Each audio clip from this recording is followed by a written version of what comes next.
जय श्री कृष्ण। आप सभी को ज्येष्ठ मास की अपरा एकादशी की ढेरों शुभकामनाएं। प्रिय दोस्तों, ज्येष्ठ मास आरंभ हो गया है और ज्येष्ठ मास की एकादशी जो सबसे महत्वपूर्ण एकादशी होती है, अपरा और निर्जला एकादशी। निर्जला एकादशी अकेली एक ऐसी एकादशी होती है जो सभी व्रतों का पुण्य फल आपको एक साथ प्रदान कर देती है, वह भी इसी वर्ष आएगी। उसकी जानकारी मैं पहले ही प्रस्तुत कर चुकी हूँ। आज हम बात करेंगे ज्येष्ठ मास की अपरा एकादशी की।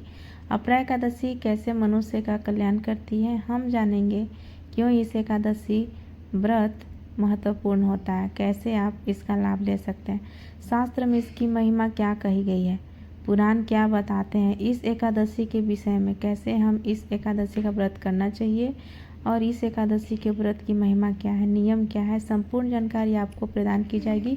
साथ ही बताएंगे पारण कब होगा और पूजन आदि कब करना है। आपसे निवेदन है कि वीडियो यदि थोड़ा सा भी उपयोगी लगे तो एक बार लाइक अवश्य कर दीजिएगा और जितना हो सके शेयर कीजिए, जिससे कि अधिक से अधिक लोग इसका लाभ ले पाएँ।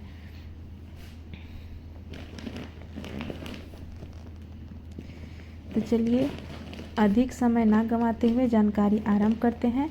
पद्म पुराण में भगवान श्री कृष्ण महाराज युधिष्ठिर को इसकी महिमा बताते हैं और जब महाराज युधिष्ठिर कहते हैं कि प्रभु, ज्येष्ठ मास की एकादशी कैसे मनुष्य का उद्धार करती है, यह किन पापों का नाश करती है, भगवान कृष्ण कहते हैं कि युधिष्ठिर, यह एकादशी परम कल्याणकारी है। यह दुष्ट चरित्र से उत्पन्न पापों को नष्ट करती है। दुष्ट चरित्र अर्थात जो आपके भीतर चरित्र की कमियां होती हैं और चरित्र खराब होने के कारण जो उत्पन्न हुए हैं, इनमें आगे भगवान कहते हैं कि यदि किसी ने गर्भस्थ बालक को मारा हो, कोई पर निंदक हो, पर स्त्री लंपट हो अर्थात दूसरों की निंदा करने वाला हो, या दूसरे की स्त्री के साथ वास करने वाला हो, जो झूठी गवाही देता हो, जिसने कभी झूठी गवाही दी हो, मातोल में धोखा देता हो, जो भी दुकानदार भाई है अगर नाप तोल में धोखा देता हो, अगर कभी भी उन्होंने नाप तोल में धोखा दिया है, चाहे तेल के तौल में दिया हो, चाहे वजन के तौल में दिया हो, आटे के तौल में, दाल के तौल में,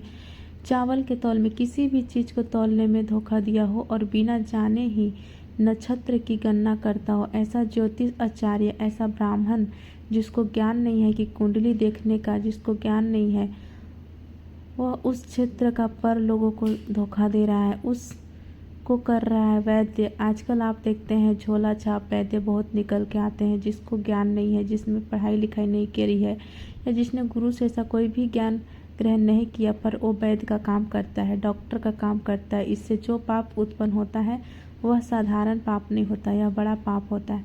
ये सब लोग जो है वो नरक में निवास करते हैं और घोर नरक में इनको तपाया जाता है। इन सभी धोखे के कार्यों पाप से मुक्त होने के लिए मनुष्य अपरा एकादशी का सहारा ले सकता है। यदि मनुष्य ने जीवन में कभी कभी भी इस प्रकार के कई कार्य किए हों, कोई पाप किए हों, तो यह एकादशी इतनी शक्तिशाली है कि इस प्रकार के सभी पापों का नाश कर देती है। इसके अतिरिक्त यह मनुष्य का कल्याण करने वाली है, यह मनुष्य के दुखों का हरण करने वाली है। आगे भगवान कहते हैं कि जिसने क्षत्रिय धर्म का परित्याग कर दिया हो, क्षत्रिय धर्म क्या है? क्षत्रिय का धर्म है लड़ाई लड़ना। तो कोई योद्धा युद्ध में मुंह दिखाकर भाग आया हो, युद्ध से छोड़कर डर के भाग आया हो, वह पाप भी बड़ा कठोर होता है। उस पाप का नाश भी इस एकादशी के करने से हो जाता है। जो क्षत्रिय उचित धर्म से भ्रष्ट हो जाने के कारण पाप लगता है, अन्यथा वह भी घोर नरक में जाता है। जो शिष्य विद्या प्राप्त करने के बाद स्वयं ही गुरु की निंदा करता है, वह भी महापातकों से युक्त होकर भयंकर नरक में गिरता है। किंतु अपरा एकादशी के सेवन से ऐसे मनुष्य सद्गति को प्राप्त होते हैं। फिर भगवान श्री कृष्ण कहते हैं, युधिष्ठिर, अब मैं तुम्हें इसका पुण्य फल बताता हूँ कितना अधिक है इसका पुण्य। जब माघ मास में मकर राशि पर सूर्य स्थित होते हैं ना, जब मकर की संक्रांति आती है, उस समय प्रयागराज में स्नान करने से मनुष्य को जो पुण्य मिलता है वह भी इस एकादशी के पुण्य के सामने कुछ नहीं है। काशी में यदि आप शिवरात्रि का व्रत करें, जो सर्वाधिक पुण्य दाय कहा गया है, उस व्रत को करने से जो पुण्य होता है वह भी इस व्रत के पुण्य के सामने कुछ नहीं है। गया में पिंडदान करने से जो पितरों को तृप्ति प्रदान करने वाला पुण्य है, वह पुण्य भी इसके सामने कुछ नहीं है। यहाँ तक कि का आश्रम की यात्रा के समय भगवान केदार के दर्शन से जो पुण्य उत्पन्न होता है वह भी इस एकादशी के सामने कुछ नहीं है। और सूर्य ग्रहण के समय कुरुक्षेत्र में दक्षिणा सहित यज्ञ करके हाथी घोड़ा और स्वर्ण दान करने से जिस फल की प्राप्ति होती है, अपरा एकादशी के सेवन से भी मनुष्य वैसे ही फल प्राप्त करता है।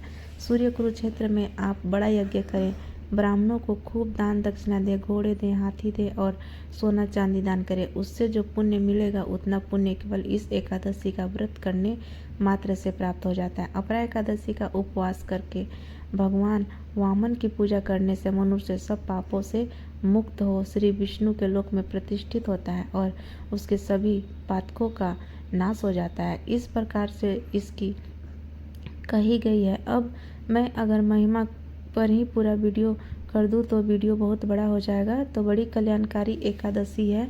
अब प्रश्न उठता है कि पंडित जी इस एकादशी को करना कैसे चाहिए।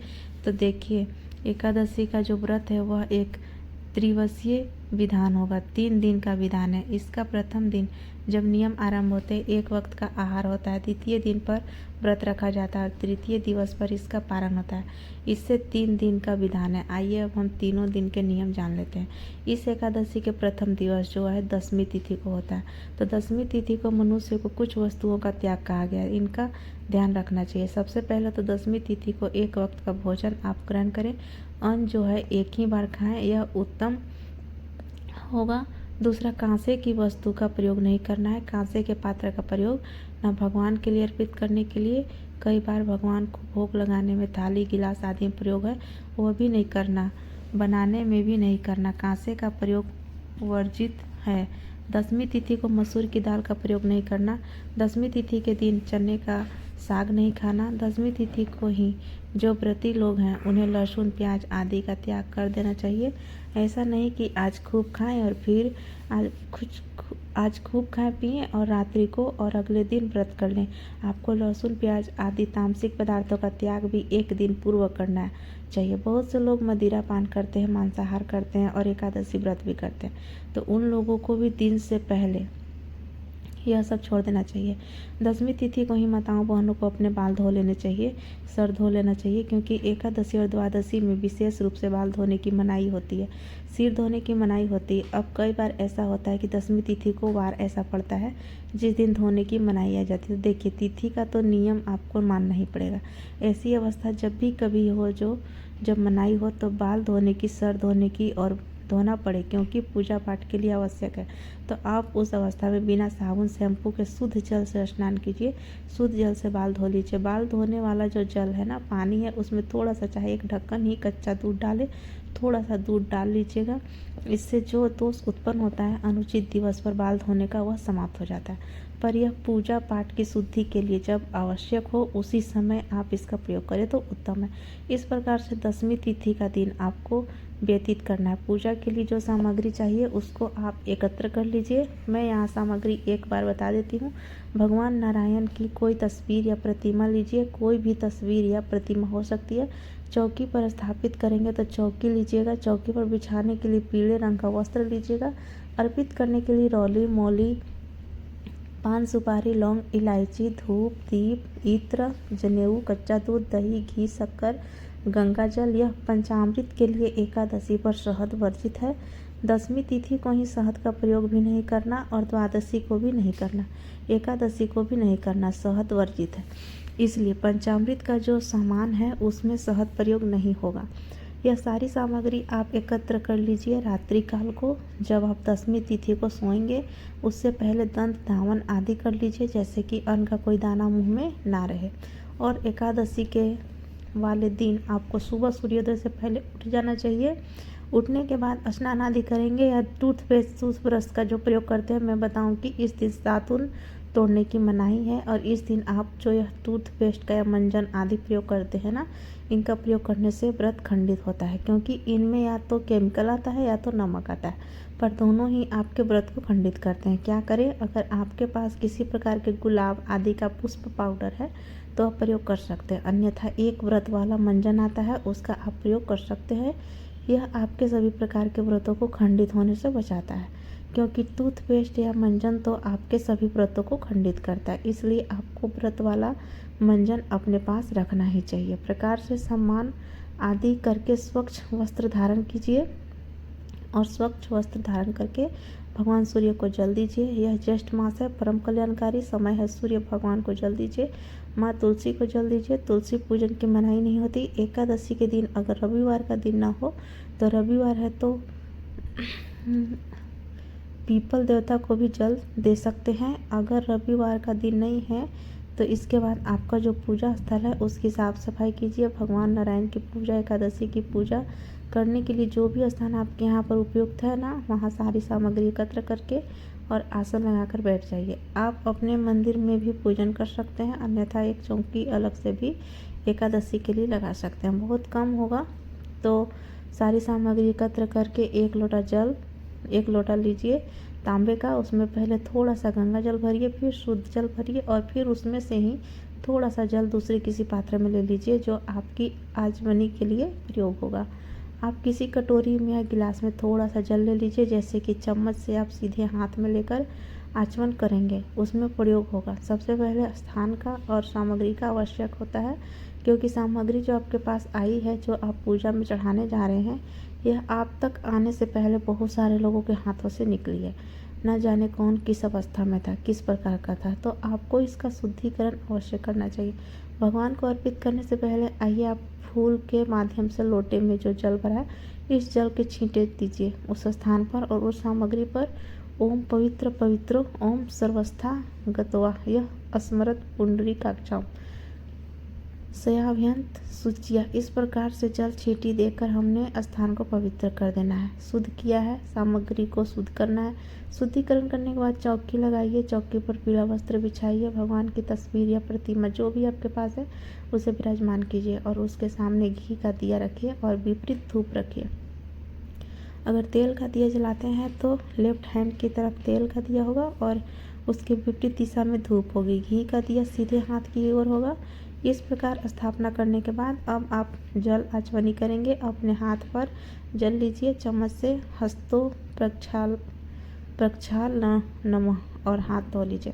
एक अलग से पात्र में हमने लेने को बोला था, जल लेने को ना, आपको उसी में से एक चम्मच से जल लीजिए, हाथ धो लीजिए। हाथ धो के एक एक मंत्र पर एक एक चम्मच जल अपने आचमनी के रूप में लेना है।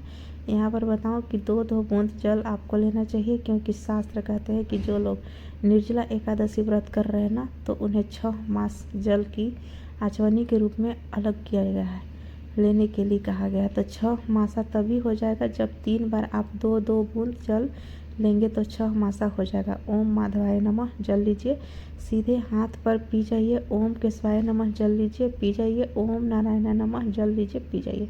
ओम ऋषिकेशाय नमो नमः हस्तो प्रक्षाल नमः। हाथ धो लीजिए, हाथ धोकर अपने तिलक कीजिए, मौली बांधिए। पारिवारिक जन बैठकर पूजन कर रहे हैं तो उन्हें भी तिलक कीजिए, मौली बांधिए। अब धूप दीप को प्रज्वलित कीजिए। हम मंत्र पढ़ते हैं, शुभम करोति कल्याणम आरोग्य धन संपदा शत्रु बुद्धि विनाशाय दीप जत नमो चस्तुते। धूप दीप को प्रज्वलित कीजिए। धूप दीप प्रज्वलित करने के बाद व्रत पूजन का संकल्प करेंगे। संकल्प करने के लिए सीधे हाथ पर जल लीजिए और पुष्प लीजिए। दक्षिणा के रूप में जो भी रखना चाहे वह रख सकते हैं। 3 बार बोलिए ओम श्री विष्णु, ओम श्री विष्णु, ओम श्री विष्णु। अपना नाम, अपना गोत्र, जिस स्थान पर बैठकर संकल्प कर रहे हैं वह मकान नंबर, क्षेत्र का नंबर, नाम, शहर का नाम, ज्येष्ठ माह, श्री कृष्ण पक्ष एकादशी, भगवान नारायणी एकादशी व्रत बोलिए 100 श्री विष्णु और यह संकल्प भगवान के चरणों में अर्पित कर दीजिए। संकल्प लेने के बाद अब भगवान की पूजा करेंगे। पूजा की विधि में आपके संक्षेप में बता देती हूँ। भगवान को कराएंगे, स्नान कराएंगे। स्नान कराने के बाद वस्त्र अर्पित करेंगे, पुष्प अर्पित करेंगे, तिलक आदि लगाएंगे और धूप दीप दिखा के अर्पित करेंगे। जय श्री कृष्ण, राधे राधे।